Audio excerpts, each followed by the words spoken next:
Hola, ¿qué tal? Les saluda su profesora Adriana Jaimes. Hoy, para la clase de historia, vamos a ver un tema muy interesante, el encuentro de dos mundos.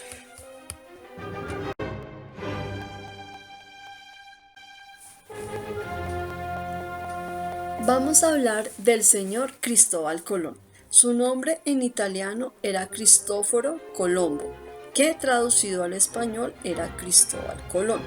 Para que este continente se conociera como se conoce hoy en día, debió existir un hombre lleno de fe, con gran espíritu de aventura y coraje y con una gran voluntad. Es el joven navegante Cristóbal Colón. Este señor era hijo de padres cardadores de ovejas, don Domingo Colón y Susana Fontana Rosa. Eran negociantes de lanas y vinos. Por sí solo aprendió todas las ciencias que lo llevaron a América.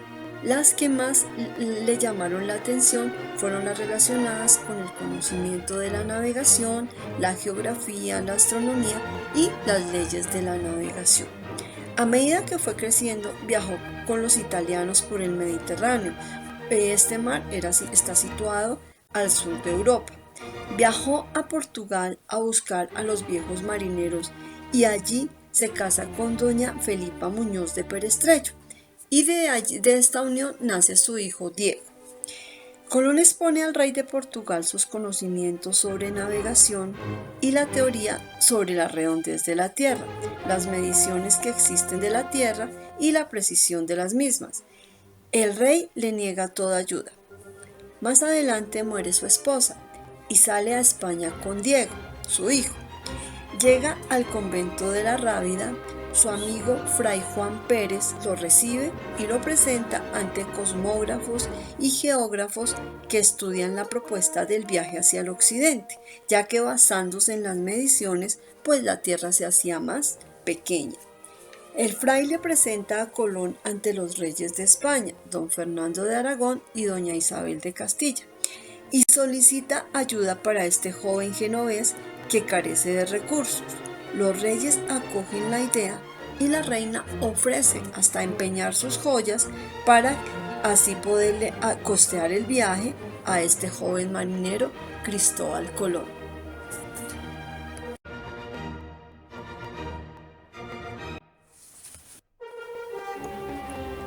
Con la ayuda de los reyes de España, Colón recibió la orden de equipar 3 carabelas en el puerto de Palos de Muguer el 3 de agosto de 1492. Zarpa con la Santa María, la Pinta y la Niña, apoyado por navegantes famosos como Juan de la Cosa, Martín Alonso Pinzón y Vicente Yáñez Pinzón. Después de haber recorrido un largo trayecto, la tripulación se siente nerviosa e inquieta por alejarse tanto de su tierra y solicita que se devuelvan a España. Colón les habla y les infunde seguridad. En la noche del 11 de octubre, los hombres de la Pinta vieron sobre el mar cañas y hierbas y Colón vio luces a lo lejos. En la madrugada del 12 de octubre apareció una isla a la que Colón bautizó San Salvador. Habían llegado al archipiélago de las Bahamas, a la que los indios le llamaban Guananí. Colón siguió explorando y descubrió la Cuba, Haití, República Dominicana, que denominó la Española, porque se parecía muchísimo a un pueblo de España. A medida que iban bajando los navegantes a las tierras descubiertas, observaban que los habitantes eran diferentes a los que habían visto en otros sitios y comenzaron a llamarlos indios. No eran blancos ni negros, pensaban que eran de la India.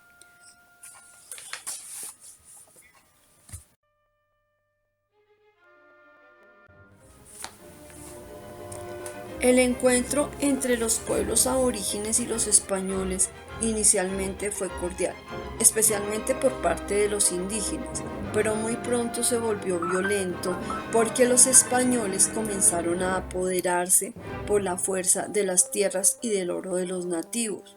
Las diferencias entre españoles e indígenas fueron muy marcadas. En el aspecto físico, los ojos y los cabellos negros de los indígenas contrastaban con las pieles blancas y cabelleras rubias de los españoles. En lo cultural no había puntos en común, ni idioma, ni religión, ni ninguna cosa que se le pareciera. Cada grupo humano desconocía las costumbres, creencias, objetos y formas de vida del otro. Inicialmente, los indígenas, en medio de su asombro, confundieron a los españoles con sus dioses, no solo por su aspecto físico y su vestuario, sino porque no conocían los caballos que traían. Incluso muchos, al verlos a los blancos montados sobre esos caballos, llegaron a creer que se trataba de un mismo ser.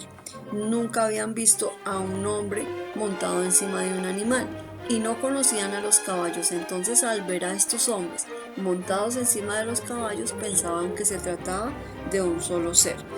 A pesar de que los creían dioses, los indígenas les ofrecieron su hospitalidad, alimentos, cuidados, y les comenzaron a dar ofrendas en oro y piedras preciosas. Igualmente, para los nativos eran extrañas las armas de fuego que ellos traían y los perros con los que llegaron los españoles, los elementos que fueron utilizados en su contra para matarlos, para atemorizarlos y para lograr su sometimiento. En esos encuentros donde los indígenas y europeos no hablaban la misma lengua, se comunicaron a través del intercambio de regalos. Los españoles les daban espejos, gorros, peinetas y elementos sin nada de valor, desconocidos para los nativos y muy novedosos para ellos.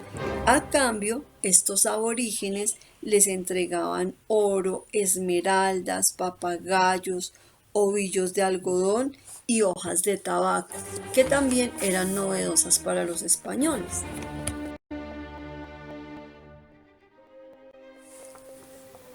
Hace un poco más de 500 años, España era un país en proceso de unificación, pues su territorio correspondía a una serie de reinos independientes como el Reino de Castilla, Aragón, Navarra y Granada, entre otros. En aquella época, ese país vivía una situación muy difícil y apoyó los viajes por mar a territorios lejanos porque pasaba por un periodo de pobreza debido a que se producía poco y los alimentos no eran suficientes, a pesar de que la mayor parte de la población vivía en el campo y se dedicaban a la agricultura y a la ganadería. Comerciaban con India, país donde compraban algunos artículos como la sal y las especias, así como las sedas, las porcelanas, los tapices, los perfumes, metales y piedras preciosas. Este comercio se realizaba utilizando largas rutas terrestres que comunicaban a Europa con Asia. Sin embargo, esas rutas fueron bloqueadas por los turcos cuando invadieron una ciudad llamada Constantinopla. Con este bloqueo, pasar por esa ruta se convirtió en algo muy peligroso y muy costoso, porque les cobraban altos impuestos para dejarlos pasar y limitaban la cantidad de productos que podían trasladarse hacia Europa. El pago de estos impuestos y peajes a los que fueron obligados los mercaderes aumentaron considerablemente los costos del transporte e imposibilitaban el intercambio comercial.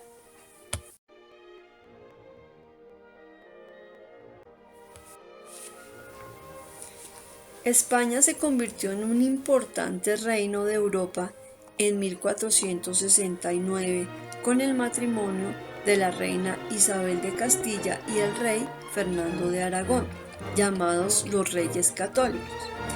Ellos estaban interesados en conseguir oro y ampliar sus dominios, por eso deciden aceptar la propuesta de Cristóbal Colón, que consistía en explorar una nueva ruta para llegar a las Indias. Este patrocinio llevó a que se encontrara accidentalmente con América.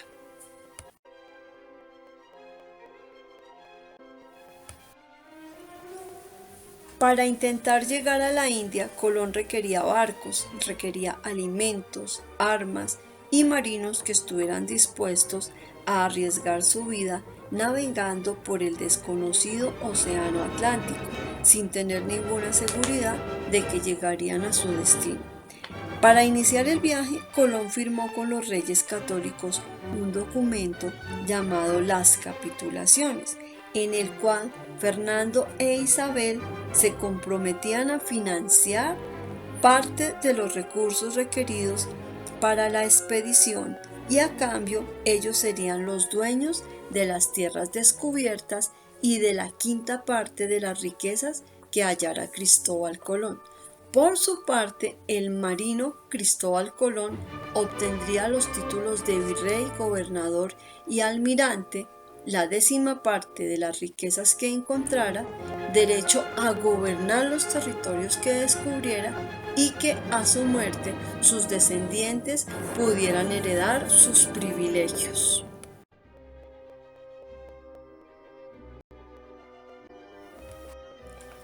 En la expedición de Colón se embarcaron expertos navegantes, algunos comerciantes y marineros de toda índole. Todos los que viajaron tenían el deseo de enriquecerse en poco tiempo. Colón y todos sus acompañantes esperaban llegar a la India. Por esa razón, de manera errónea y convencido de haber llegado a las Indias Orientales, llamó indios a los nativos americanos que encontró. Para la tripulación, el viaje fue muy difícil porque sufrieron de enfermedades y sobre todo de desesperación, pues la travesía demoró más de 2 meses, en lo que no vieron tierra firme, ni sabían a dónde llegarían. En varias oportunidades, según cuenta Colón en su diario, le exigieron regresar a España. El 12 de octubre de 1492, Colón y su tripulación pisaron por primera vez el suelo americano, llegando a las islas del Caribe, exactamente a Guananí, que hoy en día es las Islas Bahamas, a la que Cristóbal Colón le dio el nombre de la isla de San Salvador. Colón clavó en tierra una bandera de la corona española con la cruz cristiana y las iniciales de los reyes católicos. Con esta breve ceremonia quedó establecido que estos reyes tenían la propiedad sobre las tierras encontradas y que desde ese momento Colón y su tripulación empezaban a gozar de sus derechos. Luego llegó a la isla de Cuba, a la que llamó Juana, y a la isla de Haití, a la que llamó La Española. En total, Colón hizo 4 viajes a las tierras descubiertas y murió en España en 1502 sin saber que había llegado a un nuevo continente.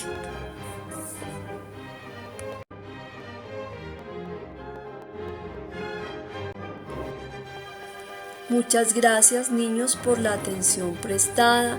Espero que esta aventura de Colón les haya quedado clara, que hayan entendido que Cristóbal Colón se encuentra con América por casualidad y que ese encuentro propició el encuentro de 3 grandes culturas. Muchísimas gracias. Cualquier duda las aclaramos en clase.